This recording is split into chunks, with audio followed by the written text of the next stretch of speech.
This short video is part of a series designed to highlight how ServiceNow customers can start to identify process improvement opportunities using the process mining evaluation projects that have been made available in their instances as of the Xanadu release.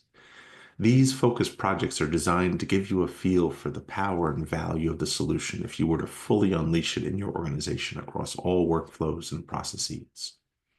In this session, we'll be looking at how to use process mining to highlight situations where there is significant idle time before the work even begins. So what you're going to do is you're going to come to your instance, you'll go up to your workspaces menu, and you'll navigate down to your process mining workspace. You'll select that option and you'll be brought into the workspace. Now, depending on your release and the roles that you have, your screen might look a little bit different. In the Xanadu release, we introduced our first evaluation project. And this project's focused on incidents resolved in the last 7 days, up to 3,600 records. In Yokohama, we added 2 additional evaluation projects, one for customer service case, one for HR cases. Same constraints. Cases closed or resolved in the last 7 days, but only up to 3,600 records, just to give you a taste of what process mining can do. For this use case, the idle time use case, we're going to use the incident project. Now, you're going to want to look to see if the project is in an available state or in a new state. If it says new, what you're going to want to do is you're going to click on these 3 dots and you're going to need to mine the data. So you'll click Mine Project Sample, and the data will mine. Once that completes, the project will move into an available state and you'll open it up. Once inside of the process mining project, you're immediately going to be presented with the Summary and Insights page. That gives you a ton of valuable insights about the data that you just mined. We're not going to spend time in this recording on these insights, but there'll be another video that walks you through all the powerful insights that are on this page. For our idle time use case, what we're going to do is we're going to go immediately to the Analyst Workbench. Once on the Analyst Workbench, you're going to come to the right-hand side of the screen, open up the Model Options panel, and just extend the connections from 20% to maybe 50 or so. You could go all the way to 100%, but I'm willing to bet that's going to get really, really messy real fast. Now that we've expanded this, just so you have an idea of what you're looking at, in this process map, we're looking at both the state transitions that incidents are going through, as well as we have a view of the assignment groups that they're touching as well. For our use case of idle time, we're just going to focus in on the state view. So you'll come here to views and you'll click on state. Now, the first time that you do this, you'll probably get a box that will pop up that says a task has been scheduled. Whenever you see that a task has been scheduled and you get that pop-up window, you should come over here to the right-hand side of the screen and click on the clock. This is where you'll see your scheduled tasks. And you'll see how they're moving and progressing. And then there'll be like a little yellow box that says that it's 75% complete. And then once it's complete, it'll turn green and you click the View Results button. Again, anytime you see a scheduled task, this is where you'll come to pick that up.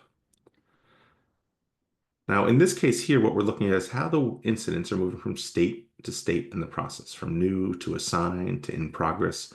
But the analysis we want to do is we want to look at work that's taking a long time to go from the new state to the in progress state. So what we can do is we can use these transition filters here to configure that filter criteria. We'll come in and say, show me all the work that's going into the new state. So state is new, and we only care about the first occurrence of that. And then we'll add another activity and say, then it is eventually, the new state is eventually followed by the state of in progress. And we'll say first again. And now we want to add the time constraint. We're going to use 2 days. We're going to look for work that's taking longer than 2 days to go from new to actually starting or an in progress state. So the start condition will be that step 1. The end condition for our time constraint will be step 2, the in progress state. And then we'll add our condition of 2 days, greater than 2 days to make this journey, and we'll hit add constraint and we'll say apply. And now this is going to narrow it down to the work that's taking longer than 2 days to go from new to in progress. Now you can stop here and try different things, But one of the other additional ways that we want to look at this data, or we might want to narrow down the data, is using our breakdowns on the left-hand side of the screen to slice and dice this map by assignment group, by category, by priority. Maybe assignment group would be an interesting way to look at this, since it's kind of a good indication of maybe potential staffing opportunities or issues when we're talking about idle time. So we can see here for these 168 incidents that took longer than 2 days to go from new to in progress, the majority of those closed in CX Support Americas group. And you can see their average duration is 3 weeks and 4 days, which is kind of a lot longer than these other groups that are close in terms of volume. So maybe we want to focus in on the CX Support Americas group. So we'll check that, we'll hit apply, and now it's going to narrow it down to just those 72 incidents that closed in the CX Support Americas group that took longer than 2 days for us to start the work. And now we can see that if we look at these 72, there's 4 weeks worth of total time for them to move from new to assigned. And then there's 5 months of total time for these 35 to move from assigned to in progress. Like, we got to be able to reclaim some of that time. That's a lot of lost time. So now that we've narrowed it down, we've identified there's some significant opportunity here, what would we do next? Well, right from here, we can click on Investigate, and that's going to allow us to run the list of records to dig in to see what type of work is so complicated that it's taking us a while to start. And we can see a number of different things here. You'll obviously see different things in your data. Now, in this case, we drilled down to look at the records, but there's other capabilities that aren't yet available to you because you're only using the evaluation projects that streamline our ability to actually see the insights and the actions we might want to take to improve the process. You'll notice that we've got a work notes analysis capability.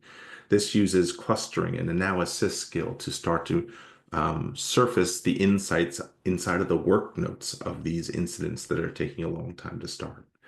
There's a clustering option to look at the short descriptions and the descriptions and harvest some of the rich information in and look for patterns in the unstructured data that lives there. Again, guiding us to where we might want to take action to improve the process. We also have a root cause analysis capability that shows us some of the leading influencing factors that cause these incidents to take to slowly go from new to in progress. So there's lots of other powerful capabilities that aren't yet available to you until you fully unleash process mining. But we wanted to share with this example with you here today to get you started, just to give you a feel for what process mining can do for you and how it can help identify improvement opportunities. We hope you'll try more use cases through this series and really start to dig into your process data. Happy mining, everyone.